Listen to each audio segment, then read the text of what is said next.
এই ছেলে, তুমি 3 বছর ধরে একই ক্লাসে পড়ে আছো। তোমার লজ্জা করা উচিত। তোমার বয়সে আমি প্রতি বছর ক্লাসে প্রথম হতাম।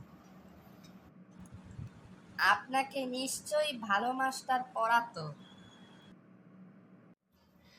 এক ছিল প্রেস মালিক। তার ছিল একটি বদ অভ্যাস। কেউ কিছু ছাপাতে দিলেই তার মধ্যে কিছু না কিছু সে পরিবর্তন করত। এক লোক কোরআন ছাপার জন্য তার কাছে এলো। তিনি যেহেতু প্রেস মালিকের বদ অভ্যাস সম্পর্কে জানত, তাই তাকে বলল, দেখো ভাই, আমি একটা কোরআন শরীফ ছাপাবো। শুনেছি তুমি নাকি ছাপার সাথে সাথে লেখাতে পরিবর্তন করো। মনে রেখো, এটা আল্লাহর কালাম, এতে কোনো কাটছাট করবে না।